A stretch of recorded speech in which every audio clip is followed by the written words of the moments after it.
것을 깨달으셔야 합니다. 그래야만 기독교인이라고 할 수가 있어요. 그냥 무조건 제가 요즘 쌍파울로에 있는 가정들 회복을 위해서 기도하면서요. 그런 생각을 했는데 집에 들어가기 싫어하는 사람들이 식구가 있을 때 가정에 문제가 있다. 그런데 집에 들어가기 싫어하는 이유는 세 가지죠. 하나는 환영하는 사람이 없으면 집에 들어가기 싫습니다. 그렇죠? 환영받지 못하는 곳에 가고 싶지 않기 때문이죠. 누구나 어딜 가나 환영받고 싶기 때문입니다. 두 번째는 먹을 것이 없는 집은 들어가기 싫습니다. 들어가서 배고픈 집, 들어가서 굶주리는 집은 들어가기 싫습니다. 세 번째는요, 편안하지 않고 쉬지 못하는 집은 들어가기 싫습니다. 누구나 다 어디서나 환영받고 배부르고 그리고 인정받고 쉴 수 있는 곳을 찾아다니거든요. 남자들이 술집 가는 이유가 왜 그럴까요? 거기 가면 환영을 해주거든요. 거기 가면 먹을 게 있고요. 거기 가면 편히 쉬게 해주거든요. 그래서 술집을 다니는 겁니다. 그래서요, 집안에 이 세 가지가 없을 때 교회도 마찬가지고 직장도 마찬가지입니다. 직원들도 직장을 출근할 때 자기가 환영받는다고 생각하면 가고 싶죠. 가서 충분히 자기의 능력을 발휘하고 그리고 인정받고 월급 받은 곳을 가고 싶어 합니다.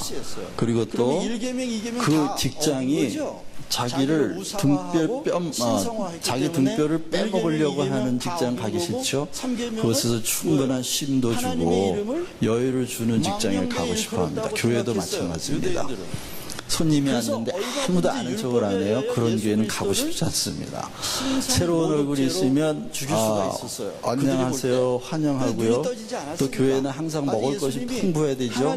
영적인 양식뿐만 아니라 부엌의 인심이 좋은 교회가 사람들 많이 옵니다.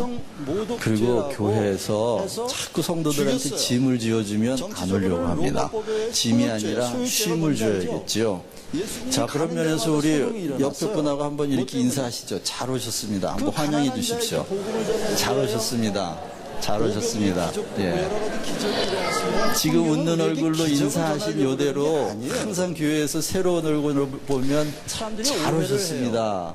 그런데 요거 잘 오셨습니다 하고 앞에 강조를 해야 돼요. 다시 한번 잘 오셨습니다. 잘 오셨습니다.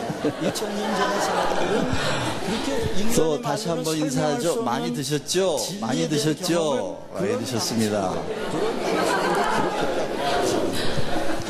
편한 시간 되십시오. 다시 한번 인사하죠. 편한 시간 되십시오. 네.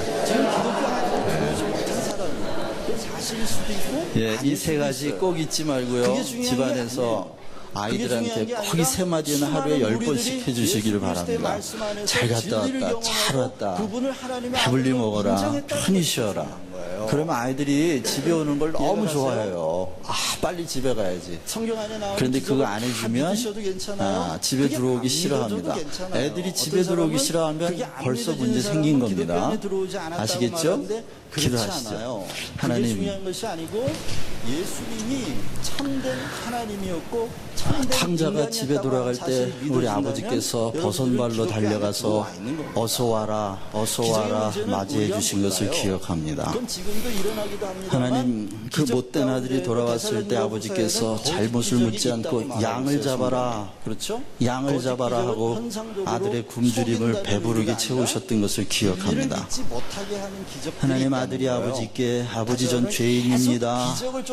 입술을 열지도 못하게 주님 막으시고 반지 끼우시고 신발 씻기시고 옷 입히시면서 하나님, 그 아들 잘 왔다, 여기가 내 집이다, 편히 쉬어라 말씀하셨던 우리 아버지의 마음을 기억합니다.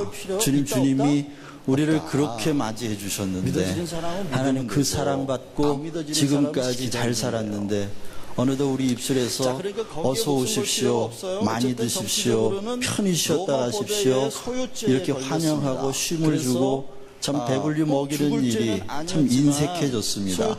하나님 아버지, 저희들 마음 다시 훈훈하게 녹여주시고 어서 와라, 많이 먹어라, 편히 쉬어라 말씀하시는 우리 주님의 그 마음 날마다 본받아서 누구를 만나든지 환영하고 종교적인 배불리게 하고 종교적인 쉼을 주는 저희들에게 사람들, 인도해 그리고 주시기를 정치적인 간절히 바라고 합니다. 사람들에 의하여 하나님, 저희들 예수님이 오늘 죽었다. 생명 아카데미 6번째 얘기는 강의 뭘까요? 첫 과목을 마치려고 합니다. 그 얘기는 주님 기독교는 도와주셔서 종교가 마무리 잘할 수 있도록 아니라는 겁니다. 주님이 함께 해주시고 또 기독교는 부족한 입술에 정치가 하나님께서 아니라는 말씀을 물려주셔서 왜? 듣는 자와 전하는 자가 하나님의 우리 아들인 주님의 은혜 예수님이 가운데서 뭐 때문에 큰 죽었어요? 쉼을 얻고 신성모독이라고 돌아가도록 하는 인도하여 신성모독이라는 주시옵소서.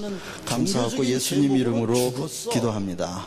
만약에 아멘. 예수님이 종교의 창시자로 말씀드린 대로 오셨다면 생명 아카데미 이제 6번째 그 시간이 신성모독, 되면서 모독이라는 첫 과목을 능력을 쓸 오늘로 만한 일을 마칩니다. 하셨을까요? 안 성경, 하셨을까요? 복음, 할 수는 교회, 없죠. 그리고 믿음의 구조가 능력을 서로 쓸 만한 일을 같다 하실 리가 하는 없죠. 말씀을 드렸고요. 안식일날 그리고 안식일을 바퀴 속에 어기는 바퀴, 것처럼 다이나믹스 보이는 안에 그런 다이나믹스가 행동을 있는 하실 리가 것처럼 없어요. 종교의 생명이 창시자로 생명을 우리가 낳는 아니에요. 것처럼 네 개의 예수님은 바퀴를 종교의 여러분들이 창시자입니까? 보셨습니다마는 아니면 그 한 바퀴 창조주입니까? 안에 다른 바퀴가 다 들어있는 겁니다. 아시겠죠? 여러분, 창조주를 예수 만나는 그리스도의 일을 이름이라는 종교라고 바퀴 말하지 속에 않아요. 성령의 바퀴, 제자 삼기의 그러니까 바퀴, 그리고 선교의 기독교는 바퀴가 다 종교가 들어있고요. 아닙니다.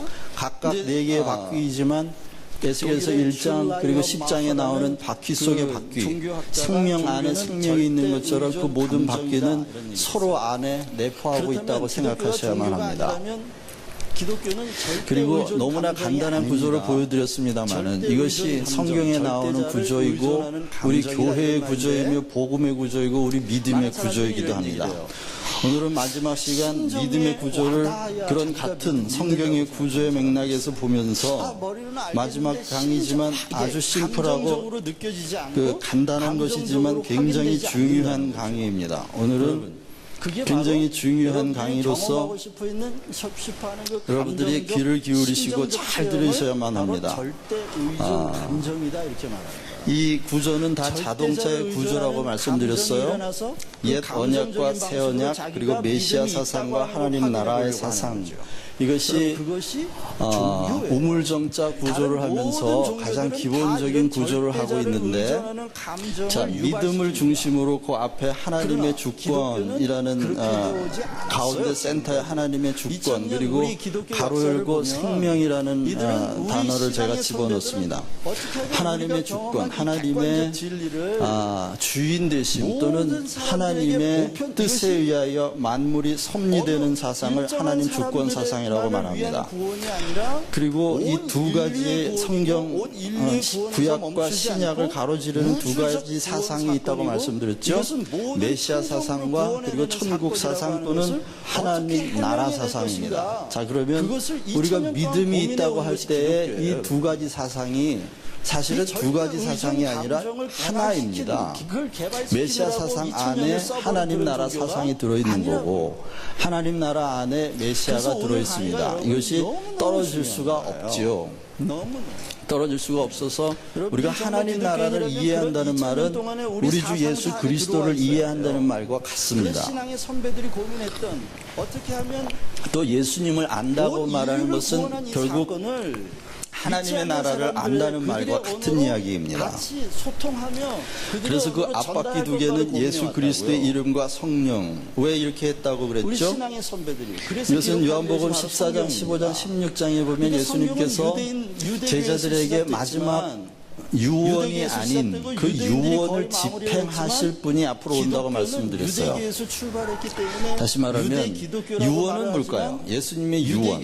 예수님의 유언은 히브리서 9장에 나옵니다. 새 언약이 바로 예수님의 유언입니다. 새 언약은 뭐죠? 피로 세운 새 언약이죠.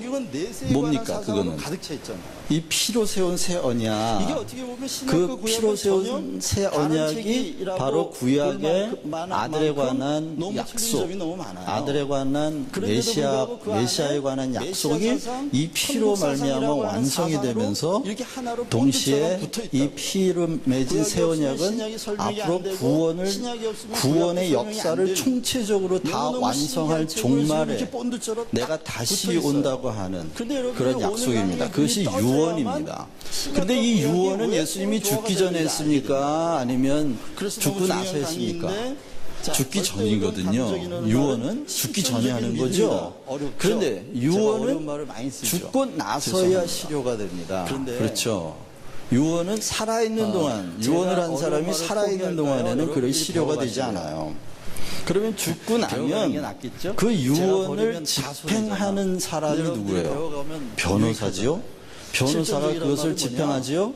그래서 보혜사 성령이 오셔서 예수님이 남겨놓으신 유언을 집행하시는 분이 성령님이에요.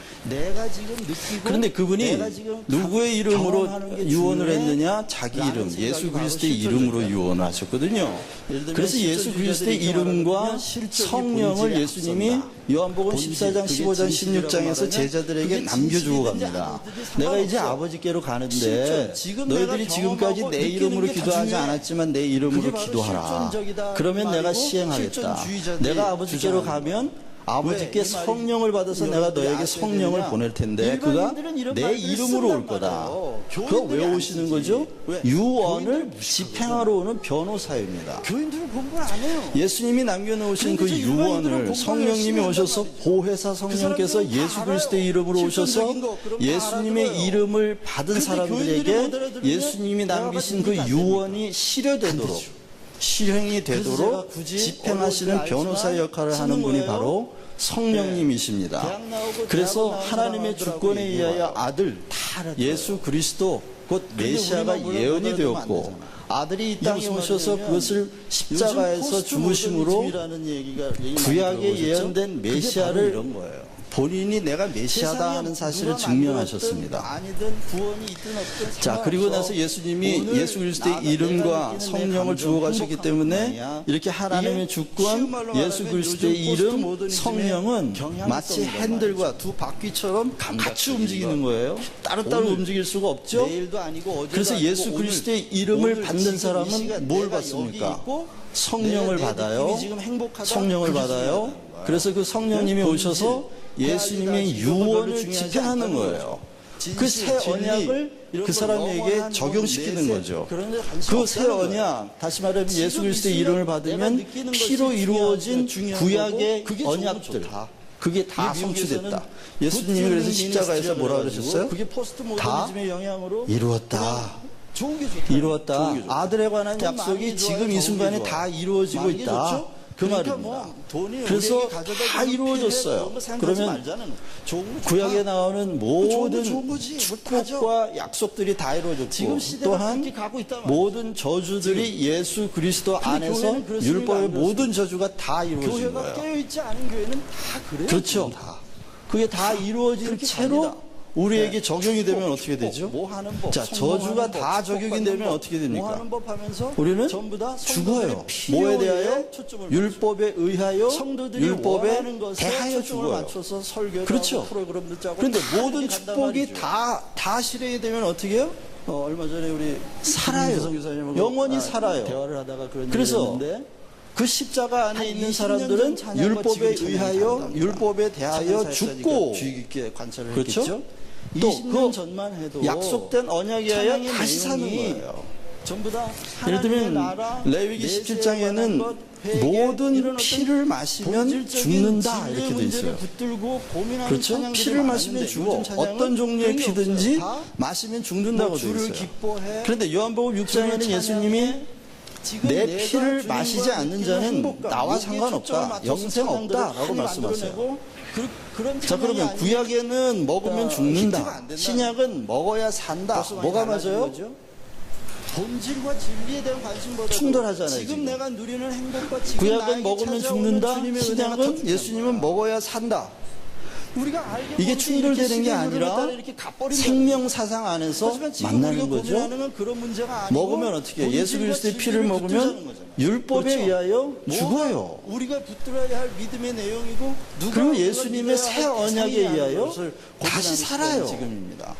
그러니까 실존적인 믿음이라는 건 그래서 성령이 오시면 성령을 받았다는 얘기는 이미 예수님의 말씀에 의하여 구약 율법에 대하여 죽는 거예요. 성령이 오시면 기독교에서 말하는 죽고 예수님의 새 언약에 대하여 다시 사는 거예요. 여러분들이 죽고 산다 말이에요. 그걸 뭐라 그래요? 거듭 난다 라는 겁니다.